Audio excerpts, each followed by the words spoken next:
ರೈತ ಬಾಂಧವರಿಗೆಲ್ಲ ನಮಸ್ಕಾರ.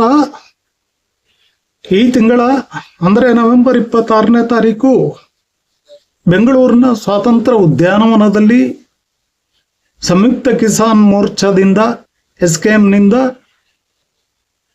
ಸಮಾವೇಶ ಜರುಗ್ತಾ ಇದೆ. ರೈತರು ಬೆಳೆದಂತಹ ಬೆಳೆಗಳಿಗೆ C2+50 ಆಧಾರದ ಮೇಲೆ ಕನಿಷ್ಠ ಬೆಂಬಲ ಬೆಲೆನ ನಿಗದಿ ಮಾಡಬೇಕು ಹಾಗೂ ಸ್ಮಾರ್ಟ್ ಮೀಟರ್ ಮೂಲಕ ಇವತ್ತು ವಿದ್ಯುತ್ತನ್ನು ಖಾಸಗೀಕರಣಗೊಳಿಸೋದನ್ನ ನಿಲ್ಲಿಸಬೇಕು ಎಂದು ಒತ್ತಾಯಿಸಿ ಅದರ ಜೊತೆಗೆ ಇನ್ನೂ ಹಲವಾರು ಬೇಡಿಕೆಗಳನ್ನ ಇಟ್ಕೊಂಡು ಸರ್ಕಾರಗಳನ್ನ ಒತ್ತಾಯಿಸೋದಕ್ಕೆ ಈ ಸಮಾವೇಶ ಜರುಗ್ತಾ ಇದೆ. ಈ ಸಮಾವೇಶಕ್ಕೆ AIKKMS ತನ್ನ ಸಂಪೂರ್ಣ ಬೆಂಬಲನ ವ್ಯಕ್ತಪಡಿಸುತ್ತೆ.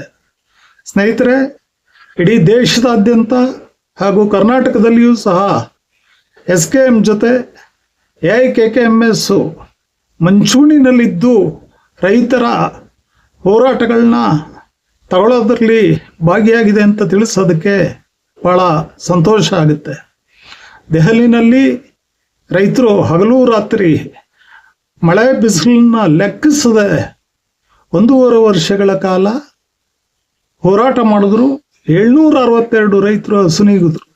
ಸರ್ಕಾರ ತನ್ನ ನೀತಿನ ಹಿಂತಗೋಬೇಕಾಯಿತು. ಆದರೆ ಇವತ್ತು ರಾಜ್ಯ ಸರ್ಕಾರಗಳ ಮೂಲಕ ಇದೇ ನೀತಿನ ಜಾರಿಗೊಳಿಸೋದಕ್ಕೆ ಏನು ಪ್ರಯತ್ನ ಪಡ್ತಾ ಇದೆ, ಇದನ್ನ ಅತ್ಯಂತ ಉಗ್ರವಾಗಿ AIKKMS ಖಂಡಿಸ್ತಾ ಇದೆ. ಸ್ನೇಹಿತರೆ, ಇವತ್ತು ದೇಶದಾದ್ಯಂತ ಹಾಗೂ ಮುಖ್ಯವಾಗಿ ಕರ್ನಾಟಕದಲ್ಲಿ ನೂರಾರು ಜನರು ರೈತರು ಸರಿಯಾದಂತಹ ಬೆಲೆ ಸಿಗದೆ ಸಾಲ ಸೋಲ ಮಾಡಿ ಇವತ್ತು ಪ್ರಾಣ ತೆರ್ತಾ ಇದ್ದಾರೆ. ಇಷ್ಟಾದರೂ ಕೂಡ ಸರ್ಕಾರಗಳು ಅವರ ಬಗ್ಗೆ ಕಿಂಚಿತ್ತು ಯಾವುದೇ ರೀತಿ ಒಂದು ಬೆಂಬಲ ನೀಡದೆ ಇಡೀ ಬಂಡವಾಳಶಾಹಿ ಕಾರ್ಪೊರೇಟ್ ಮಂದಿಗೆ ಅವರ ಟ್ಯಾಕ್ಸ್ ರಿಯಾಯಿತಿ ನೀಡ್ತಾ ಇದ್ದಾರೆ, ಅವರ ಸಾಲಗಳನ್ನ ಮನ್ನಾ ಮಾಡ್ತಾ ಇದ್ದಾರೆ. ಆದರೆ ರೈತನ ಪರವಾದಂತಹ ನೀತಿಗಳನ್ನ ತಗೊಳ್ಳೋದಕ್ಕೆ ಯಾವುದೇ ರೀತಿ ಮುಂದಡಿ ಇಡ್ತಾ ಇಲ್ಲ. ಇದು ಅತ್ಯಂತ ಖಂಡನೀಯ.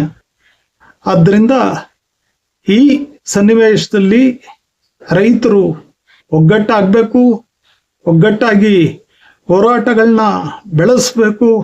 ಖಂಡಿತ ಜಯ ನಮ್ಮದೇ ಅಂತ ಹೇಳಿ ತಾವೆಲ್ಲರೂ ಈ ಸಮಾವೇಶನ ಯಶಸ್ವಿಗೊಳಿಸ್ಬೇಕು ಅಂತ ಹೇಳಿ ತಮ್ಮಲ್ಲಿ ಮತ್ತೊಮ್ಮೆ ಮನವಿ ಮಾಡ್ಕೋತಾ ಇದ್ದೀನಿ. ನಾನು M. ಶಶಿಧರ್, AIKKMS ರಾಜ್ಯಾಧ್ಯಕ್ಷ, ಕರ್ನಾಟಕ. ವಂದನೆಗಳು.